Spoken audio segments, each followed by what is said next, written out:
on your own computer. I think Okay, there ma'am. are issues in the room number 1 because initially when we talked to Dr. Arun, he said that there was none of you were having a system. So you couldn't share initially. Then I think Dr. Nitin has said that you guys have arranged one. Ma'am, Pardon? actually, I was in room 3. I got disconnected. Ma'am, actually, I was in room 3. I got disconnected. Then I was assigned one. That's all. Okay, okay, sorry. So you will learn this. You can just see the video and do. And in case if you don't do, you can again Okay, no issue. talk Okay, to. no issue. What about how about the experience in room number 2? I think Dr. Latika is writing great. That means I hope all of you have learned that retrieval of code. Pallavi is writing all the codes may be made by me are lost from the QDMiner app. I also prepared a code book and submitted it yesterday, but I think there must have been a problem while saving the QD. It asks for like, do you want to save? Because right now, could you see that if you don't save it, but otherwise, if you have saved, like we are working. Yes, ma'am. I can see it in the script, but I can't see it in the column of the codes. The variable column and the codes column. I can't see any code in the code column. That can be visible in the script in the red font. So can you share your screen now? No, ma'am, it's in the laptop and I'm on the mobile right now. Okay. I think you can close that and again try to reopen it. I don't know what has happened. I reopened it 2 to 3 times, ma'am. I can't still. Then restart your computer then. That Okay, happened, ma'am. not exactly the same issue, but few, I think noise.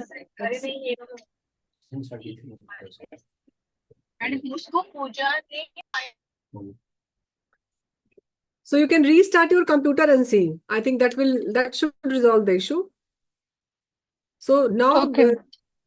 you have seen the first cycle coding methods, and we have discussed many types of coding, the way you code your data, and we have seen refinement of codes also in the like more than one iteration. Now comes the second cycle coding method. So remember when we were discussing regarding the coding as a process, then we discussed that codes only what they do, codes are only the bones or fragments of your data. When you arrange that into a skeleton, your whole analysis framework stands. So again, you have learned like how we generate the category and subcategory and theme from those codes. So generally, second cycle coding methods are used mostly in the either in the interpretive phenomenology or in grounded theory. In case of a qualitative, descriptive, or case study or narrative analysis, generally there's no need of second cycle coding methods. So whenever you have some interpretive methodology as your data analysis, like again we discussed like phenomenology and the grounded theory. Especially in case of a grounded theory, the invent of the second cycle coding methods happened. So if you see the grounded theory coding methods, the first cycle coding methods are the process coding, in vivo coding, and these are the first cycle coding methods. If you see the second cycle coding methods, we generally remember it with the mnemonic of FAT. So F stands for focused coding, A stands for axial coding, and T stands for theoretical coding. The other name of focus, we used to call it with the name of selective coding, but now we know it with the name of focused coding. So second cycle coding methods, there are many, but we generally do these three. We don't use other type of coding methods which are used in other specialities like drama, like literature, and anthropology, sociology, etc. In health, generally, grounded theory is most commonly used, where we do this focused, axial, and the theoretical code. So we'll discuss these methods like in briefly. So what do you understand by focused coding method? Again, when you make the category, the way we did for the lymphatic filariasis, and the way we have shown for the communication barrier for the chronic disease management, the categorization, the similar looking codes, when you categorized, that is known as the focused coding method. So the main aim of your this making a category from the coding initial code is your focused coding. So you collect the data, you make the transcript. This is just the process. You begin with open coding like you did for the communication barrier, and then you generate the codes from scratch, because all of you have generated the codes from scratch and there were no deductive framework of those coding methods. Then you collect more data, and this is again known as the theoretical sampling, because when you take the interview, there are other stakeholders also.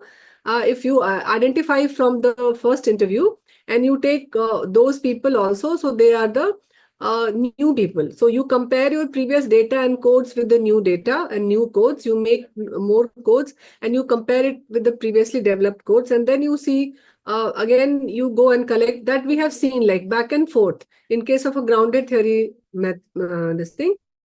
So you make more codes and compare it with the previous codes, and this process is continued till you get the saturation. Saturation, what do you mean by saturation?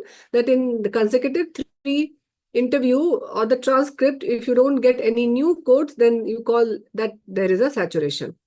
So this is one example of just making categories out of it. Like you can see, we have clubbed this raged, bitter, and fed up with all these as a one emotion under the broad heading of emotion. And then rage, bitter, and fed up maybe as a anger, the glad, joyful, loving as happiness, and the upset, weepy, and mourn as sadness. And then again, this will go in one theme of emotions. So this is one narrative. Yes, can someone read this for us?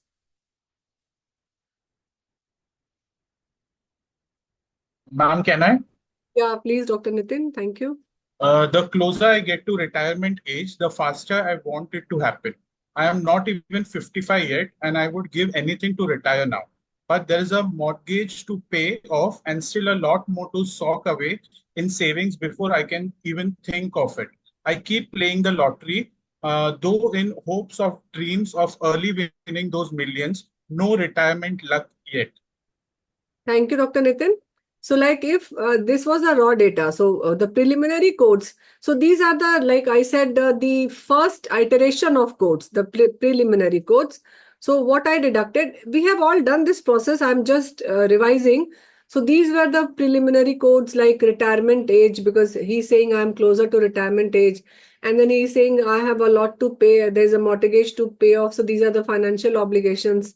And then he thought he is dreaming of early retirement, so this is dream of early retirement.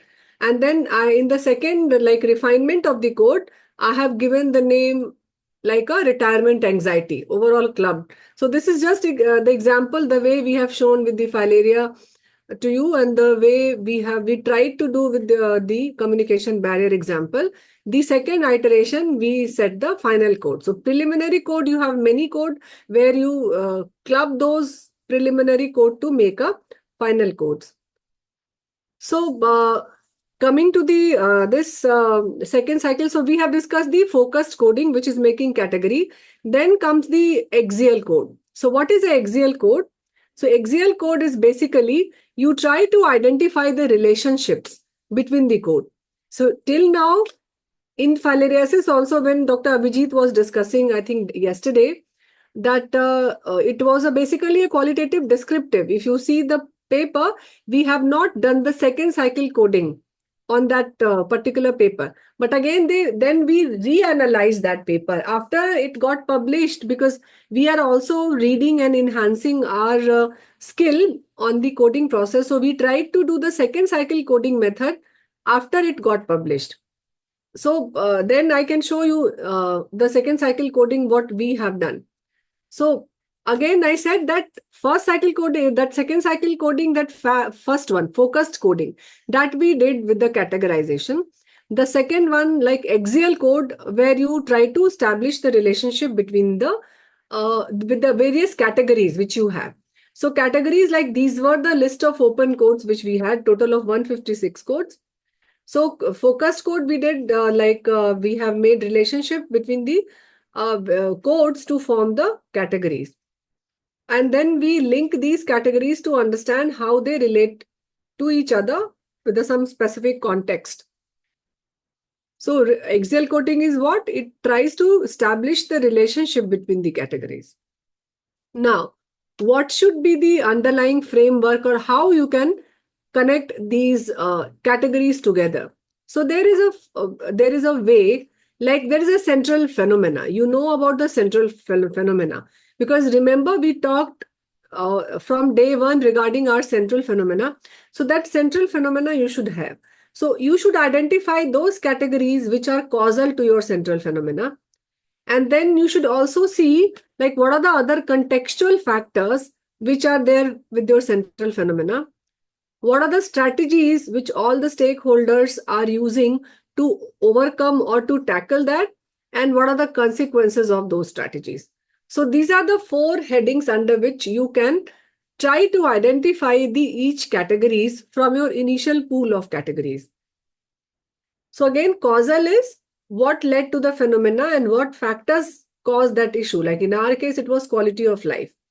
The contextual factor, that what are the modifiers in that means what are the circumstances in associated with those clients where these causal conditions or maybe your central phenomena is happening. And what are the strategies, like how do patients, healthcare worker or relative, what strategies are they using or to coping these issues, and what is happening, what are the outcome of these strategies. So this is a framework of generally any Excel code. So you identify the central phenomena, you see what are the causal conditions, and in that case your causal code which we have learned, that will help you a lot. So you see what are the causal conditions, what are the contextual factors, what are the strategies, and what are the consequences. So we have tried to see this with the Excel coding. So now first thing was to see what is the causal situation for that particular bad quality of life or the leading to a quality of life. So we have seen like clinical features, clinical symptoms or related to clinical disease related factor. So like blisters in whole leg. So here my theme will be like these disease related factors, which I have identified the first in all categories like pain, fever and chills, that will be there. These will be the causal condition. Then what are the contextual factors? That means under what conditions that particular factors were affecting the quality of life. So there were, again, here we have written the code, but you have to write the categories like health system related factor, like no benefits for the filaria, there is out-of-pocket expenditure, there's a lack of incentive for ASHA, and maybe there's no investigations which are being offered from the government side. So these are the contextual factor. Then what strategies are people using to cope with the phenomena? So generally the patient, they are keeping their leg clean, then use of mosquito net, or maybe they are not using any hand hygiene method. And then relatives are taking care of the patient. Ashas, they are following up with the patients. They are the strategies. And consequences, probably it could be like what happened. So it could have some positive as well as the negative consequences. So there is a decreased swelling on taking medicine, fever subsides on medication, the treatment administered at home, or the patient told how to protect legs from injuries. They were being provided slippers from PHC. So these were the consequences. So this is how you can relate the categories with each other under these 4 headings: the causal factors, the contextual factors, the strategies, and the consequences. The third stage is the theoretical coding. So what is theoretical coding? This is also known as the selective coding. So from the theoretical coding, you basically deduct your theory. But it is not always easy to deduct a theory. Basically, if you read Saldana, it says that it is the core category, which is the if you think that all the codes and all the categories are the framework, this core category is the spine or the backbone. So if it is said that if the codes are bone of the skeleton, the core category is the spine, and it is an umbrella under which you can keep all the categories and codes. So it is the backbone which supports your data corpus. But again, it is not always easy to identify a core category. Probably if we have not worked on this because you need a lot of discussion selecting a core category. So if you ask me, maybe probably what we were thinking that the like low adherence, towards the treatment, we identified that as a main core category in affecting the quality of life, because that, if you see the triangulation, that was being said by more than one stakeholder. So all the three stakeholders, they focused more on low adherence. So that's how, maybe if you keep on discussing with your team, like what should be it comes either by the repeated reading of the same data which you have done in the first cycle coding, and when you come to the second cycle coding, then you try linking, and if one category can explain everything, then you can keep it as a core category and you can call it as a theory. But again, Glaser, in one of the statement that's written in the Saldana, that he says that many times it is a pressure on us to come up with one core category. So, but you should not rush for selecting a core category, because he has analyzed few qualitative researches and he has seen that they have not suggested a good core category. So he said that it's better to have none in theoretical code rather than a false or a misapplied one, because then we are like misguiding the audiences. So it's better that you can say that you have done till the Excel code, show it up the relationship between the categories. It's not always necessary that you will come up with a theory. That's what I was discussing, that telling a grounded theory or a theory from an initial corpus, it is not always easy. You can try. We tried it with one of our research, which was on HIV, where we have come up with one theory that was a refused and referred.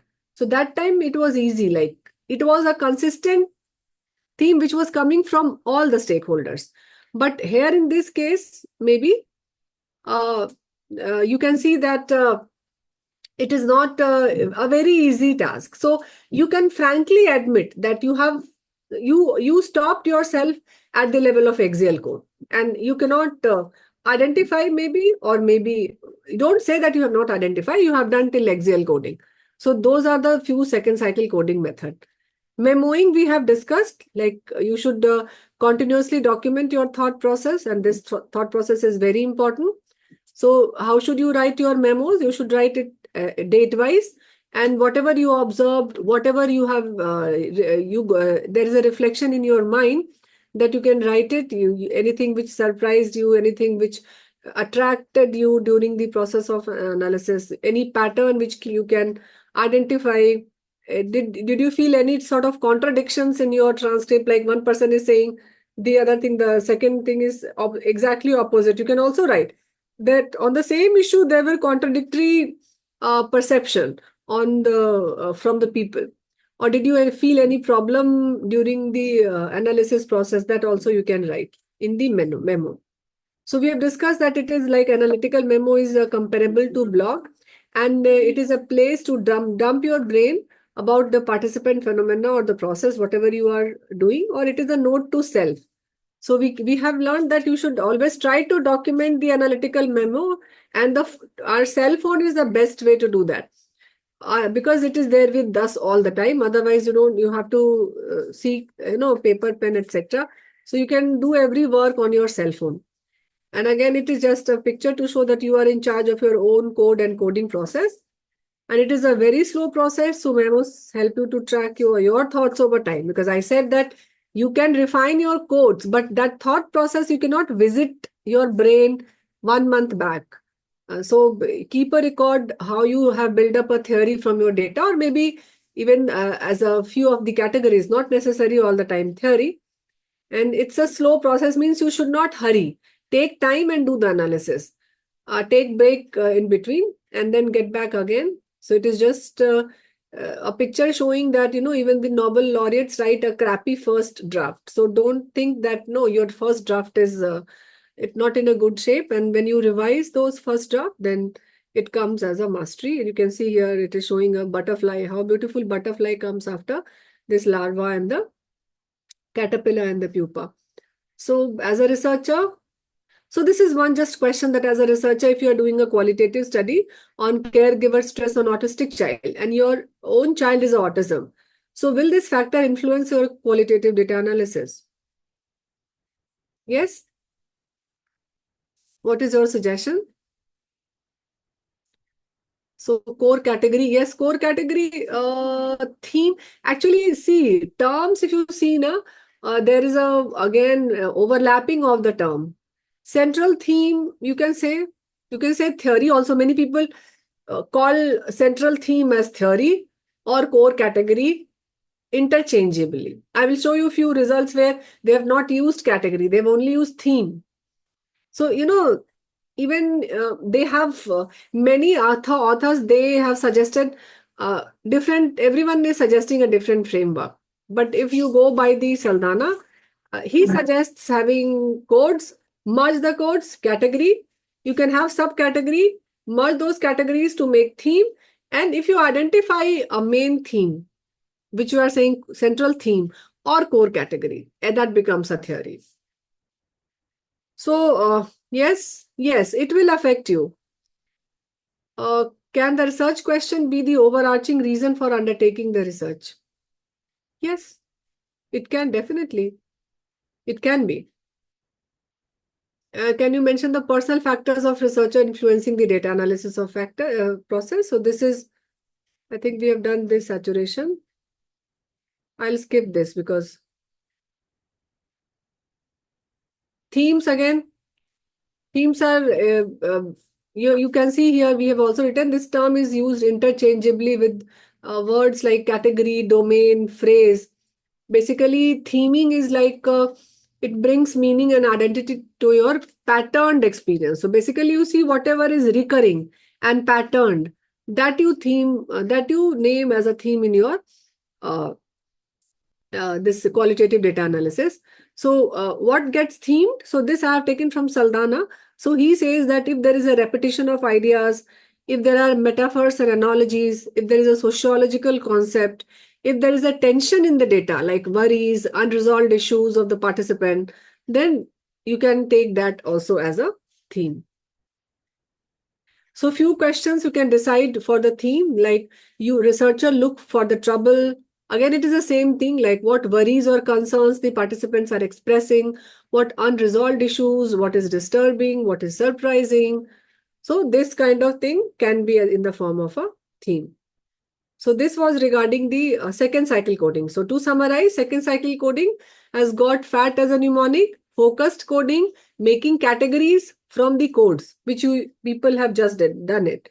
The second is your axial coding. You try to establish a relationship between your categories, trying to find out the causal factors or causal categories for the central phenomena, contextual factors. Then you see what are the coping mechanism, how they are coping that strategies, and then you see what are the consequences of those coping mechanism. So this is the form of axial code.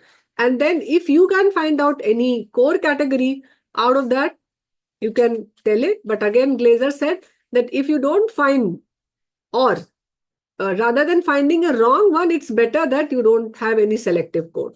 So this was regarding the second cycle coding method. Any query in second cycle coding method?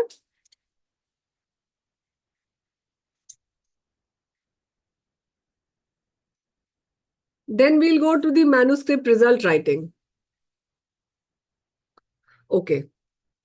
So if you have understood up till this point, then I'll go to the result writing. So how do we report the result?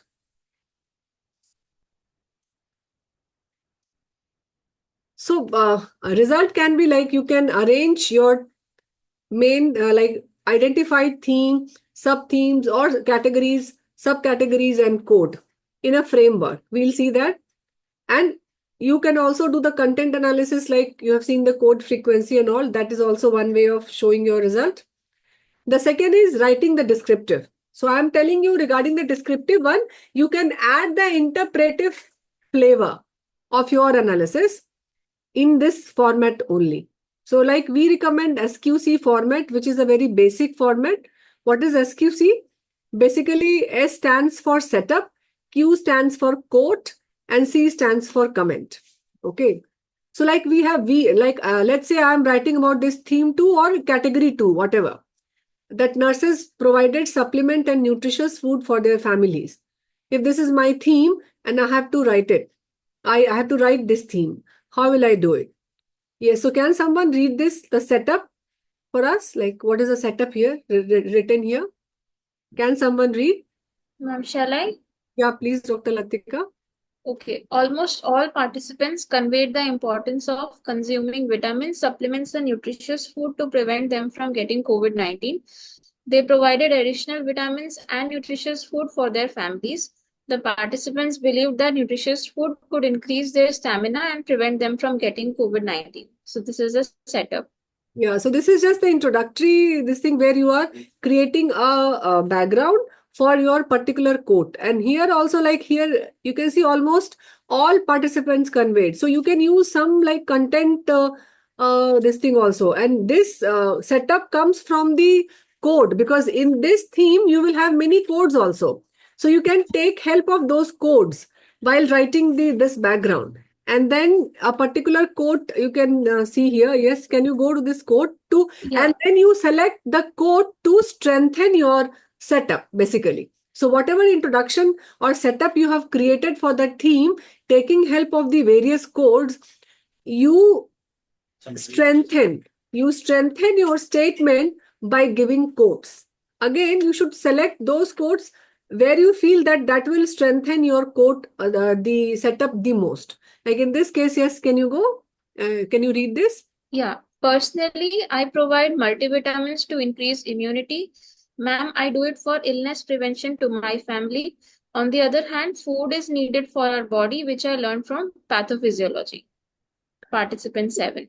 Thank you. So you can see they have only given participant 7. They have not written like age or any other attribute coding. So again, it's a flexibility. It is up to you how you want to identify. So it's the participant 7. Now again, what is the conclusion? Comment is basically the concluding remark. Yes. So the nurses provided additional chemical and natural supplements to their families.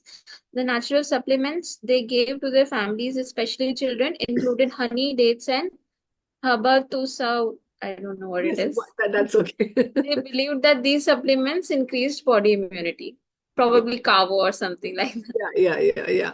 So you can see like comment again takes help of the other codes. So in a particular theme, you will not have all the quote which you have selected. Like you can see like in one category, you have got probably 10-15 quotes will be there. You select like 1 or 2 quote, and then the rest of the code you can write. And in the case of comment, the analytical memo which you have written, that helps you a lot. So all the analytical memo, you can take help what you have written, and then you can like write it briefly, some part here, and then rest in the discussion part. Because then otherwise, if you have not written, you will be clueless what to write. So here what the author has written here, that the nurses provide additional chemicals. So this must have come from the other codes, which is not, you cannot see here, because in a category, you don't have the list of other codes. But whatever you have coded, you just summarize like all the codes which you have created. So similarly, setup, what is a setup? It is the first sentence and of this particular theme, and this is important. And it generally, we say that it should be in transition to the previous category, because in qualitative, generally, we focus more on the flow of the manuscript. Your manuscript, the first category, when you start writing the second category or the second theme. Now, whenever I'm saying theme or category, don't confuse it. Maybe when I'm writing the first part, maybe the first theme, and when you have started with the second theme, then the second theme should be in the flow. The reading flow should be you should connect the two. It should not feel isolated. So that's how it should be written in transition with the previous paragraph. And then the next sentence should be written in support of a research question, or should present some context from the literature. It depends. You can take whatever the other people have said. People means the other participants in the same theme have said, or if you know through some literature, then you can write that. And the last sentence should be written stating the participant and the context for the quotation which you are using. And again, like I said, that your analytical memo, it plays a crucial role in this process. A quote is again, you should select the quote judiciously, And even if a quote is very small, but it is very powerful, you can select that quote. It is not necessary that you should select very long quote. No, you should see like what is very much relevance to the like you have set up the context. And then comment should be at least there should be few sentences after that quote. But many times you will see people, they end their category or theme in quote and they start the another category. There are ways again to write your manuscript. There is no right or wrong. But generally, if you can write a one or two sentences after, finish of this quote, just overall what you think, or as a starting of the next the category, then it will be important. Then it is a good idea. You can also create some visualization of finding. In case of a paid software like in NVivo, in Atlas TI, and here also there are like mind map, and there are tools to make these visualization of finding. But even if you don't have, there is no issue, because the picture which you can see here in case of a qualitative this you will this file area says this we have created, I think, on Microsoft Word, or maybe I think on Tab. On iPad, I think we have created this. So you are free to show. And you can see there, it is not a great this thing also. It's a very rough sketch. I'll just show. Even, we were laughing initially that what we have drawn, because it is not a very good sketch. People who are very good in art, maybe like I have heard like people from Bengal and Maharashtra, they are very good in art. So you can do some artistic work here, creating some pictorial or visual representation. See this. This is a very simple, you will not find anything. But if you just give something of this sort, instead of going through the whole this thing, if somebody wants to just see what are the categories and codes and how it is getting linked with quality of life or affecting the quality of life, then it's up to you. Again, in this case, you can see like people, they use tables to show their theme. Like here, this you can see in one of the journal, they have just given how many interview they have taken and what are the themes and frequency of theme and sub-theme occurrence among all stakeholders group. So this is one way of showing, which is an interpretive way. Again, this is one way in one of the interpretive system framework of end of life of integrated care pathway. They have just shown it like that, like identified the 3 factors and shown it in this pictorial form. So there are innovative way of presentation. There was one article in the BMG Open on the preclinical medical students' understanding of academic and medical professionalism. So they have asked the students to create the mind map, and then they have analyzed it. So students created some mind map like this. This was a very beautiful, we have not taken the full snap of this, but they have created, and like here you can see one of the person is created a mind map of visual metaphor indicating a difficult journey from academic to medical professionalism. So you can do a qualitative analysis of such things also, just reading and visualizing their mind map. So yes, can someone, we always ask this in other workshops also. Can you someone say what is the this mind map about? What does it say? Yes. According to me, it tells that initially it's a very tough journey, almost like climbing Mount Everest. And then slowly, when you get used to the terrain, I think, and then later in life, it's like taking a flight, easy. Okay, yes. But in one of the, thank you. Any other view on this? Any other view? I think becoming a medical graduate in the India and then going abroad, Okay, good. taking a flight. And anybody else? In one of the workshop, one participant said that with so much of work, like this hard work, like raining also, and he's climbing Mount Everest, and then once he settles down, then the flight took off. Means this is the flight of life. By the time he settles down, all the important things. So flight he took is as a synonym of all the enjoyment. in that particular age. So he said that he was so late in enjoying everything that he didn't catch the flight. So what he thought, that flight took off and he was late. So he was running behind the flight, but the flight took off. So maybe again, I said that it is the different way of interpretation. Here, the two participants interpreted. One said that he has gone abroad. The other said that flight of life. And I think in previous workshop, one participant that said that he missed the flight of life because it was so late by the time he gets settled. So again, so this was regarding the how to draft. Okay, I'll show you with your quote, and I think. Ma'am, I have one doubt. Like when we are taking the interviews, it's generally in the local language, like Hindi or in Gujarati is Gujarati. So is it better to state the quote in local language? No. Sometimes it looks more powerful. No. Who will understand? No, but we have the system, like we were taught that we like suppose in Hindi, whatever you say, then you put English interpretation of it in brackets and give an attribute coding to it. You can do that. You can just see what are the like requirement of journal. If Indian journal, they are accepting it that way, it is good, but it will take extra space and extra. That is true. It will be double. Instead of doing that, you can quote some other participant's voice, what I think. And again, yes, that is a good idea. Actually, whatever you want to give, give that as a supplementary file. We also like, if you want to give the whole code book or the whole like category and theme, you can make and you can add it as a supplementary file. Because in the main article, I think that you should keep the very relevant things, and these extra like you want to have, you can keep it as a supplementary file. Okay, ma'am. That is my take. But again, I said there's no right or wrong. If the journal is ready to publish and if you are ready to write, it's between you and journal. You can do that. There are ways, innovative ways. So that is also one way. We have not tried that.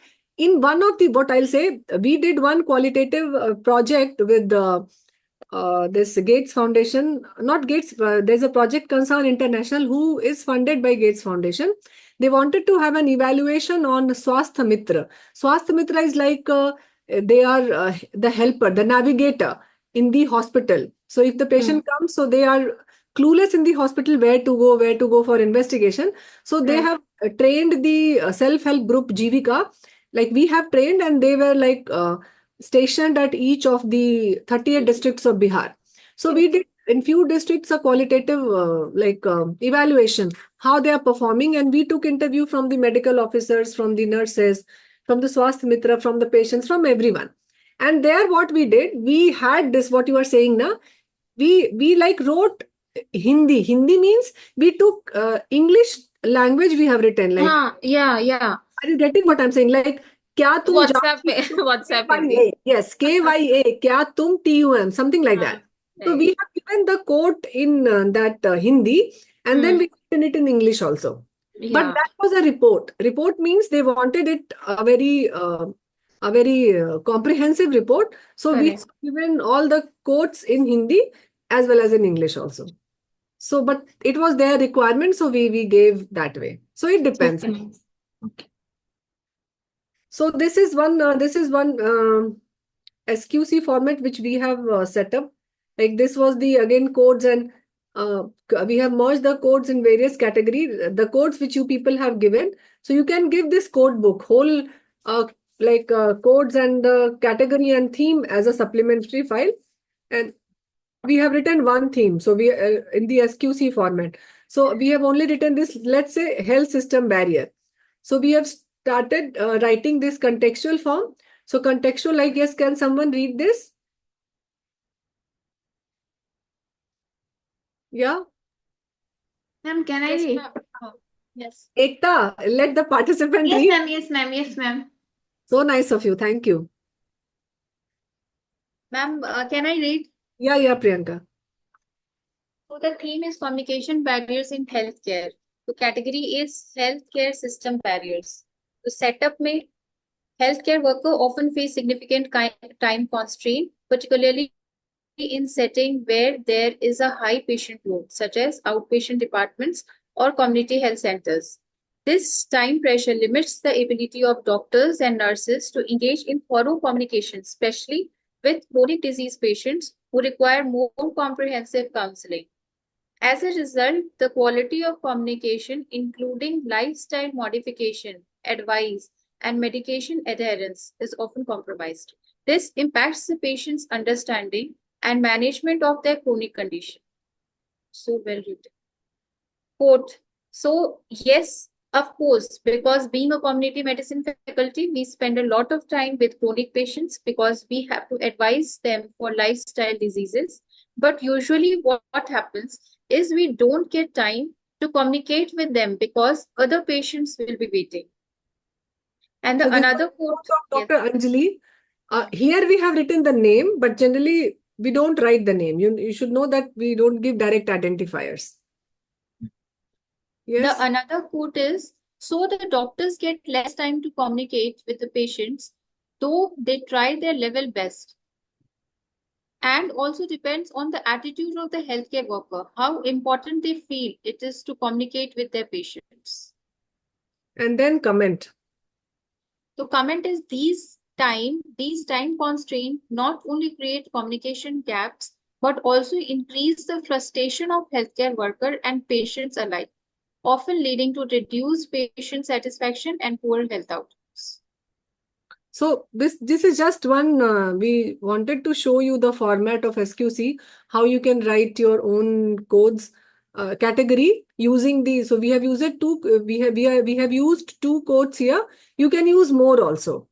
And in the, we will show you, I think we have to take, I have to take one more session that is on the trustworthiness. What I think Dr. Priyanka asked on day 1 or Dr. Latika regarding the reliability, validity, and generalizability of qualitative research. So that session, I'll tell you about the triangulation, the importance of triangulation. So this was regarding the how to present your manuscript. So to summarize, you can present your manuscript, you can give the content analysis like frequency of the codes in your manuscript. You can give the this codes and category. You can have a tabular format also. You can give the some representation of map or some pictorial representation or visual representation also. You can use the Microsoft Word or many other like AI tools are also there. I don't have much idea. Yes, but people who are smart in doing this, iPad has got very good options of drawing these mind maps and tools. And then comes the next session that is on the qualitative research appraisal. Yes, this is important. So you should have this appraisal with you. Appraisal means like generally for all reporting, you have got a checklist, how you should report your qualitative finding. So for qualitative research, there is a checklist which is known as the CORE-Q, which is the comprehensive research, this thing for qualitative research. So I'll just show that because I'll not go through the PPT. Let's see. Yes, this is the consolidated criteria. This is the consolidated criteria for reporting qualitative research. This is a 32-item checklist, especially for the qualitative data which involves the interviews like the key informant interview and in-depth interview and the focus group. So I am not going through the detail. I'm just showing you the checklist and explaining each and every. So I think first we will focus on domain 1. So this is the domain 1. So if you have to read, this is regarding your research team and reflexivity. Yes. So in domain 1, you have to mention, that's why you will see that in all qualitative research, they tell about like who did what. Yes. So can someone read this for us?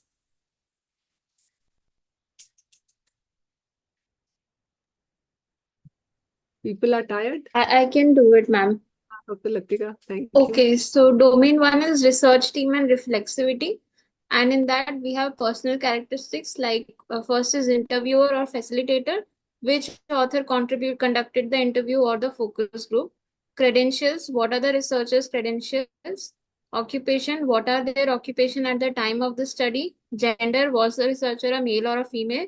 Experience and training, that is what experience or training did the researcher have?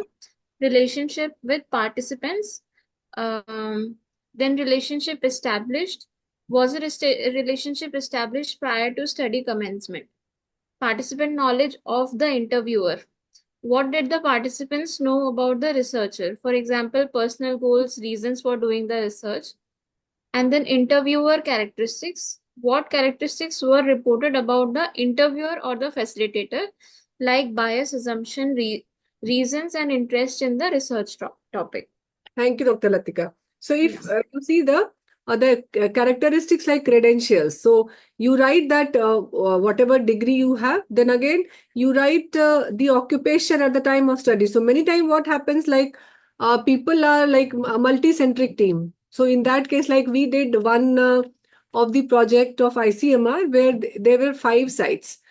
So it was a multi-site centric. So we have fixed generally what happens. There should not be too many interviewer.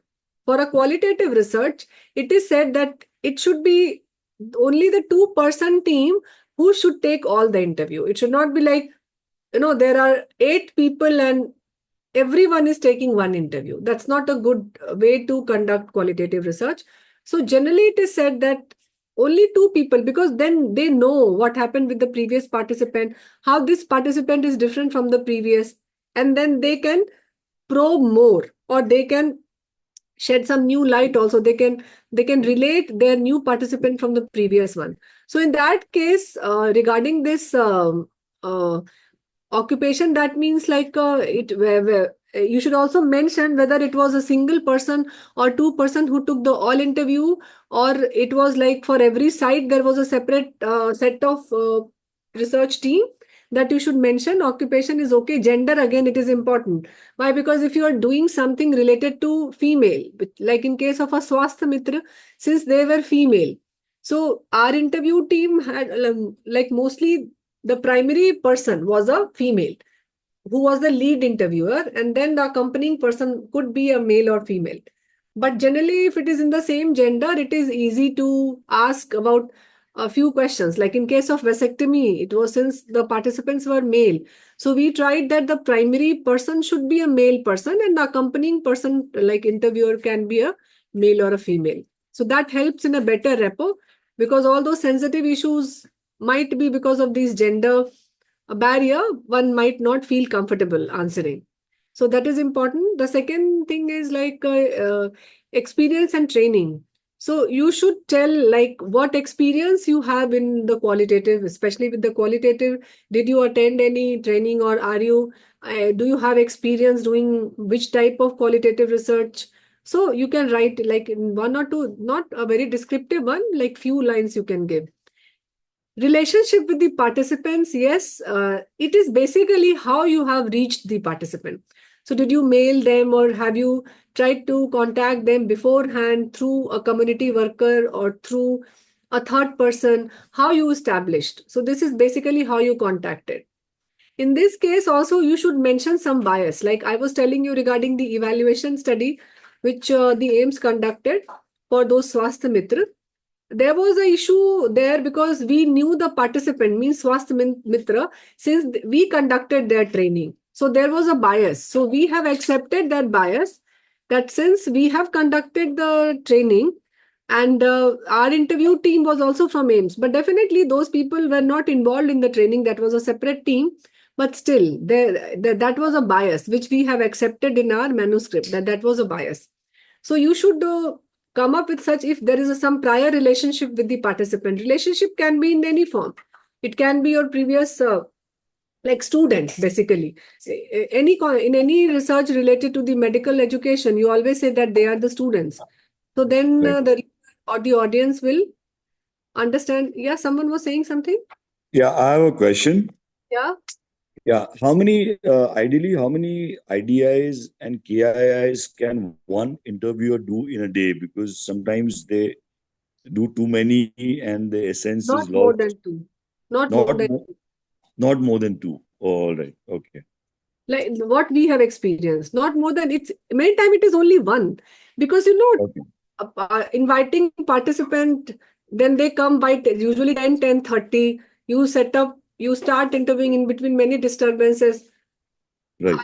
Not more than two. Even I should say one only. If like Okay. you have to One. come back the same day, na?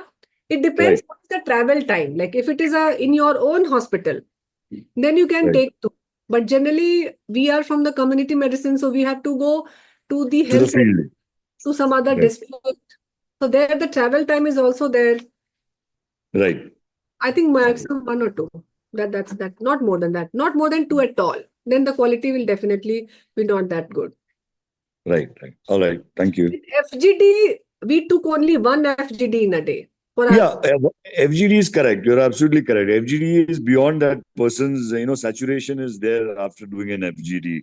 So, and is the person who's conducting the FGD also involved in mobilization and recruitment of the participants, or as you said, there's somebody else who's doing that? No, Because no. Actually, we don't know who are the people in the village. So okay, generally, we right, have to rely on the frontline workers. Mostly, it is right, the ASHA and the Anganwadi worker, and maybe Sarpanch also, just as an information, administrative approval. We don't ask Sarpanch. Obviously, he is at a higher level to help right, us, but he instructs someone who, right, for the recruitment of yeah, the someone who right, is in like people whom they will listen to and they'll come. Otherwise, right, these days, if you go to a village and if you don't give anything, everybody is in expectation of getting some remuneration. Like they think that, right. they'll get some money. So Right. But without that, yesterday you put it nicely that you can give them snacks actually. yeah, that we do. So That we do. probably Yeah, yeah, right. yeah. Okay. Okay. Thank you. And then comes like the second one. Interviewer characteristics, you have to mention like what are the assumptions.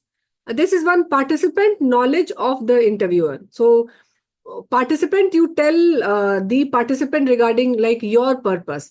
Why have you come? Initially, when you introduce, you also give your introduction. So that should be told, like you have told about your goals or why you are doing, about your axiology, by what ethical reasons you think that it is attached with this particular topic. You can tell those things. Now, second comes the study design. So study design is mainly related to the research proposal, which we have discussed. Like methodological orientation means like you believe which type of orientation you have, like qualitative, descriptive, or grounded, or phenomenology, etc.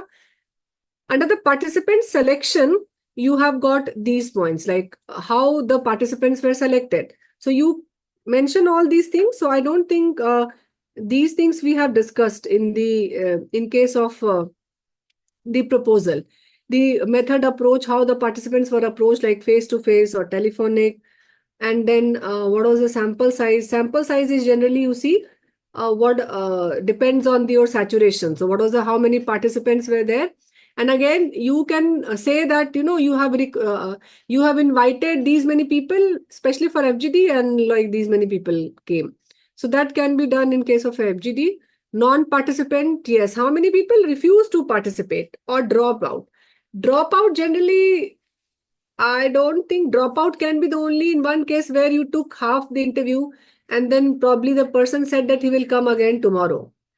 But he didn't come. So that can be a dropout, but again, that can be not a complete dropout. So dropout is maybe initially he gave consent that he will be there. He came, but you could not take the interview, and next day he said that he is not going to come. In that case, he can be a dropout. In case of a refusal, again, you can ask the not the reason. You can say that you have approached these many people and then they did not give consent to participate. Reasons, it depends. I don't know. Many times, if you ask, they generally say that they don't have time and they are busy. Somebody is there with the kid, or somebody has to rush to catch a train or to bus. So maybe you can cite some of the reason of the non-participation. In the setting, yes, setting is very important where you took the interview. Ma'am, I have a doubt in non-participation. Yes. Like, when we are doing purposive sampling, so if somebody is refusing to participate at the first time, saying that we don't have the time, do we really have to mention it? You Or should. can we just move on to the next? Okay, we have to mention. ठीक है ना? Actually, if you don't report this, the other people will not come to know, like they will think that,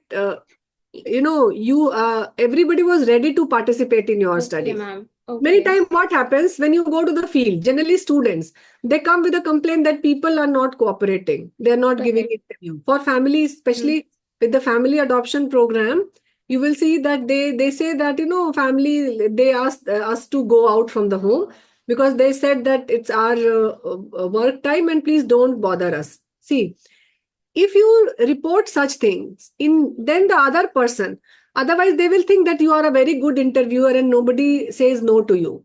If you say that you have approached, like, let's say 25 people and 20 people were ready to, 20 people consented for your interview, that just gives the idea to the other person who is ready that the same phenomena is happening with you. It's not only the me who is getting so many refusals. Correct. Agree? Yes, ma'am. Done. So that's Thank why in one of the HIV case, we did so. We have approached, I guess, 86 people. And only, I think, 60 agreed to give the interview. The rest, they Right. refused. Again, with private practitioners, we have approached many. I think only 1/3 were ready to give the time. Because private practitioners, we were asking this barrier because HIV related thing, they just refuse and refer. So for that, I think we approached many private practitioners through our friends also. Yeah. But can't we do observational study for the with the private practitioners? Because I did one actually, wherein they didn't have the time to respond. So what we did is we gave them a checklist and requested them to fill the information at the end of the day whenever possible, and took their permission to sit in the OPD and observe. So it was Yes, very informative. This is just for information actually. So, very nice, you can do that. But ours was especially on HIV. So we don't know right. the HIV person will come to them. Sensitive. Yeah. And then not only sensitive, because HIV case is not coming every day. Not Like coming. in a month, they might see like 2 or 3 people. And Right. again, that was in another district. So we had to cover 5, 6 districts. So, And they generally go to the ART centers in government hospitals. So, for treatment, but for surgery, let's say labor. If HIV women is there and she has to deliver, then she has to go to the government hospital or private practitioners. yeah, but she's already registered in ANC at a particular hospital. Even registered at ANC, but what happens, like they don't want to disclose their identity, suppose. Right, If right, they are okay. registered, hospital is at some other. So if everyone in ART, like everyone doesn't come to know that he's Right. HIV positive, because everyone is like that. But when they go to general hospital, and like Got if it. ARM is there, many doctors are there, anesthetist is there, then everybody come to know that this woman is HIV positive. So because of that, many times they go to private practitioners. Right, right. That is there in Bihar. And even Right. the government also, sometimes they refer them out. Like if the Really? complicated Oh. surgery. Okay, right. Okay. So it's So they send them essentially to AIMS then, AIMS Patna. yeah, AIMS or PMCH. So then comes the next. Yes, so Dr. Latika, is that question solved? Yes, regarding the non-participation. Yes, ma'am. So then you have to say that whether any repeat interview was carried out or not. Repeat interview means like if some information you missed out. So I said that you should have phone numbers of those people and you can call them if they are ready, call them over telephone. Or if they are visiting, you can visit the particular facility also to check some of the points which you thought that you have not clarified. So that you can do. So if you have done the same thing, you can mention. Regarding the audio-visual recording also, field notes, duration that we have discussed. You should mention what was the average duration starting from minimum to maximum. And when was the data saturation point it was discussed. And this member checking. We have discussed this also. Transcript returned to the participant for comment or correction.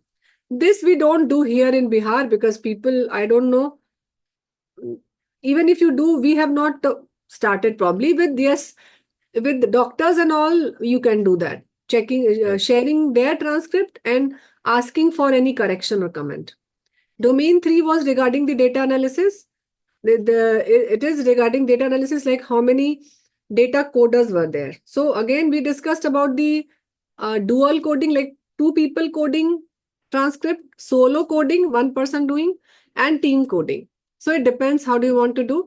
If it is a team, there should be a code editor. If there are 2 people, you can decide with consensus on a common code. And if it is a solo coder, then the decision lies on him. Again, the description of the coding tree, like did author provide a description of the coding tree, or were themes identified in advance or derived from the data? So this is regarding the deductive and inductive approach. What software you use to manage the data? Participant checking. Again, did the participant provide feedback on the finding? This is again like you share the findings with the participant. So it depends who are the participant. In case of the doctors, like with the private practitioners, we shared the manuscript with them. They did not give any feedback, but your role is to give to them. There was a nice question in the chat box, I think, by Dr. Pallavi. It is like, how do we do analysis of the FGD in the QDA minor? Is it on the same lines as Yes. the IDI? You think that what people are answering, you can write like participant 1, 2, 3, 4, P1, P2, P3, and P4. Right, you had mentioned it. Okay. Yeah, name will be like that. And then again, the transcript which you code, it will be the same. It will go to the coding, like the coding frequency and all. Many times what people do, they remove the questions and they only have the answers. Answers means the responses. But I prefer to have questions. Why? Because then you can relate also. What was asked and this answer is in what context? Right. So generally, since there are many participants, the responses will be smaller. So the splitting approach would be better rather than the other one. In the sense, I'm just trying to understand how do we do it. Responses are not less in idea. People talk a lot. No, in FGDs. In FGDs. Yeah. They talk. Depends. Right. Okay. They talk in Avidar alcohol. They talk a lot. They talk more than IDI. What I have felt. Like in that everybody wants to talk. That's the problem. Because they will think that no, he's speaking. I also have to speak. And you have selected the participant in such a way. There are only 2 or 3 people who are quiet, with you have to encourage them. Otherwise, what my experience is, like they talk a lot. Okay. So it's a tough time preparing the transcript of an FGD. It was very big alcohol. In that alcohol, that Atlas TI, it crashed. There were so many codes, so many, like I think Pallavi was telling now that she cannot visualize that. There was some issue at that time and we had to submit the report. It was like somehow we did that. So it was so huge, so huge. Okay. So yes, they talk, depends on the topic. Since it was on alcohol, probably everyone was talking. So then you can see participant checking quotation. Yes, where the participant quotation presented to illustrate the theme. Data and finding, was there in consistency? Between the data presented and finding, these are the common thing. Clarity of major themes, how you have identified the major themes, and minor themes means if any theme which you have not reported. Reported means like those codes were not being said by many people. Then also there should be a description of that diverse case. Remember, on the day 1 we were discussing if the 18 people are saying the same thing, and if one person is saying exactly opposite, then also you should report that as a theme. That will be known as a minor theme, but that's an ethical issue, and you should not deliberately remove that. So you should clarify that minor themes also. So that's the basically your core Q checklist. So this you should keep with yourself whenever you draft your manuscript and keep on checking this. The last session is on ensuring the trustworthiness in qualitative study. So if this is the question that what are the barriers healthcare worker face when communicating with patient, So what does trustworthiness mean here? So for trustworthiness, we have got three indicators. One is the reliability, second is the validity, and third is the generalizability. Coming to reliability, as you know, reliability means in case of a scale development, we say that reliability is when there is a less of measurement error. So same where there is a less of measurement error, how you can do that? When you can have more than one coder. So, and the first and very important thing is every process of your research should be documented well. Like I said, that you should have a log of all your research process. So how you have conducted the interview, in what setting, you have explained everything. So that is a part of your reliability. And again, is the guide is same or is it changing? So many times what happens with a few participants, then the interview guide, if you change it, then you have to report that rest of the interview happened with some other guide. So you can have this as a, this is one way of reliability. The second is your validity. Validity is what, like generally one finding is getting validated by more than one participant, which is known as the triangulation. So that is the validity. And then third is the generalizability. We'll discuss this one by one. So coming to reliability in qualitative research, reliability is basically the consistency or the repeatability or the dependability of the research finding. So if you are very transparent in methodology, that shows that there is a reliability in your research. And if you accept your biases, like I said, that if you are doing a research on autism and if your own child is autistic, then that is a bias. Or maybe when I was just seeing that lymphedema patient, I also, I can recall my experience of my father. So I can express that as a, my reflexivity or my, biases, personal biases in analyzing that particular data. And again, for the intercoder reliability, if there are two people, it's always better to have two people.